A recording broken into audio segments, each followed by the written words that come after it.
পনিরটা আমি ভেজে নিয়েছি সুন্দর করে, বেশি লাল করে ভাজিনি, হালকা করে ভেজে নিয়েছি। দেখো এর মধ্যে সাদা তেল আছে।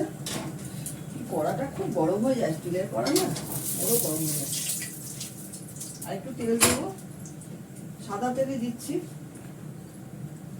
সাদা তেল দিয়েই করবো এটা। আচ্ছা আমি এর মধ্যে এগুলো দিচ্ছি, পেঁয়াজটা দেবো, হালকা করে সব ভাজবো। সবার আগে আমি টমেটো, ক্যাপসিকাম, গাজরটা একটু হালকা করে ভেজে দেবো, তারপরে পেঁয়াজটা দেবো। এর মধ্যে দেবো একটু জিরে আর হিং করে, খুব ভালো লাগে দেবে।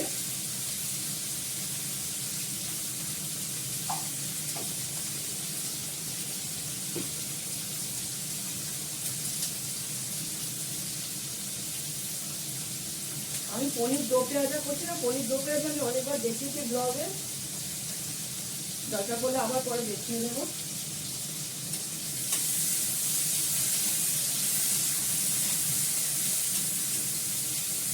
কড়াইশুঁটি থাকলে ভালো হতো দিতাম, কড়াইশুঁটি আমার স্টকে থাকে, শেষ হয়ে গেছে। সিজিং কড়াইশুঁটি আমার থাকে, ওটা শেষ হয়ে গেছে। যাই হোক, এটাও খেতে খারাপ লাগবে না, যখন যেমন তখন সেরকম ভাবে মানিয়ে নিতে হবে।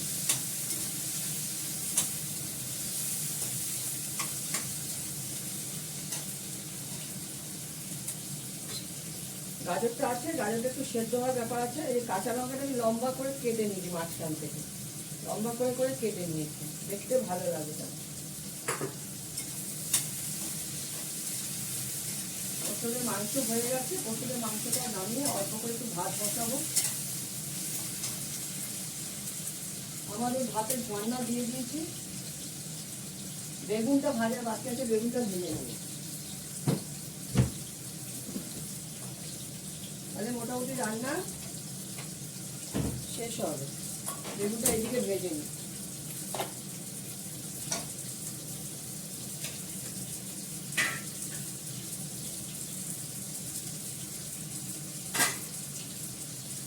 আমার এখানে সাদা তেল আছে, এই তেলটা দিয়ে করবো। সেদিকে পুরীর খাজা বানিয়েছিলাম, তার এটা রয়েছে, বিকালবেলায় করেছিলাম, দেখাইনি। এরপরে যখন আরেকদিন করবো দেখাবো।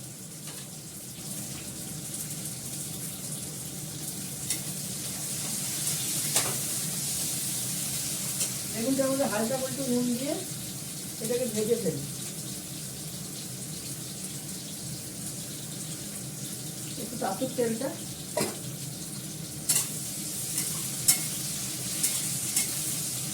পনিরটা দিয়ে বেশিক্ষণ রাখা যাবে না, এগুলো একটু ভেজে নিচ্ছি, তাহলে গাজরটা একটু নরম হয়ে যাবে।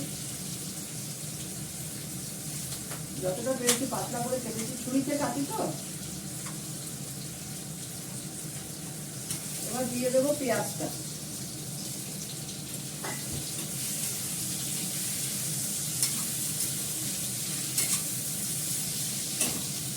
হালকা হাতে ভাজা হবে। পরে দিচ্ছি কাঁচা লঙ্কা, তারপরে দুধ জাল হবে, বেগুনটা ভেজে দুধটা জাল দেবো, দুধটা বাইরে করে দুধ জাল দেবো।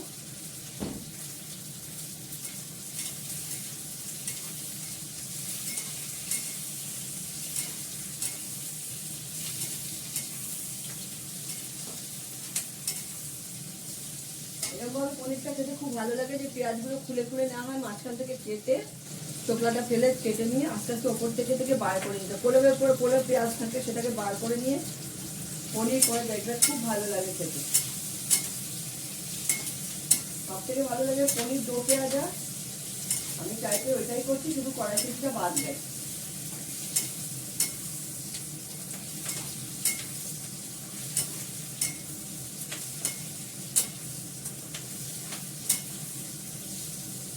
এবার দিয়ে দিলাম আদা বাটা, কাঁচা লঙ্কাটা।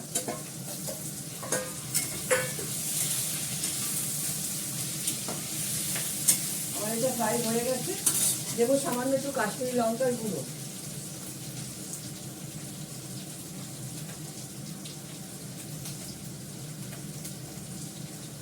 নুন দেবো একটু,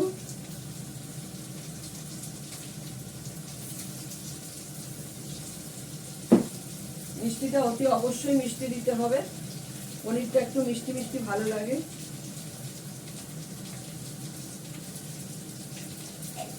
এক চামচের মতো দিলাম, ছোট চামচে।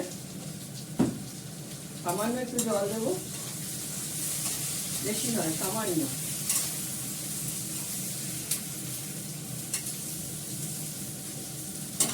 এর মধ্যে আর কিছু দেওয়ার থাকবে না, আর কিছু দিতে হয় না।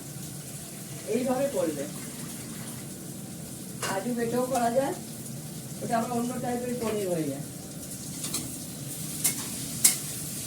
দেখো আমার এটা সুন্দর কষে গেছে, বেগুনটা ছেড়ে দিয়ে এটা দিয়ে দিই।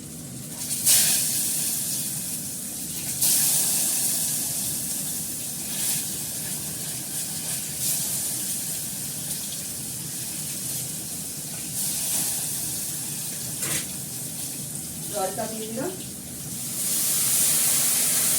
অল্প করে একটু জল দিলাম, পুরো জলও দিই, অল্প জল দিই।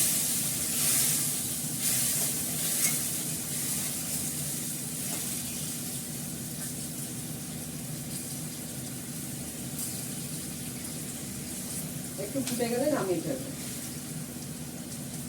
একটু নুন দিতে হবে, সামান্য একটু নুন দিতে হবে।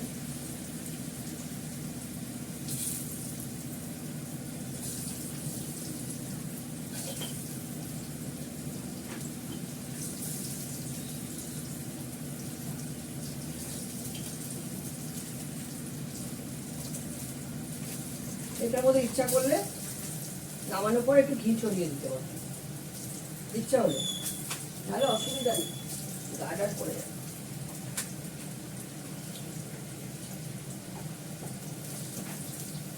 হলুদের ঢাকনাটা পাচ্ছে না, হলুদটা বেঁধে রাখতে হবে। পনিরটা দিয়ে একটু হালকা হাতে ধুইয়ে দেবো, তাহলে এগুলো একটু রস ঢুকবে।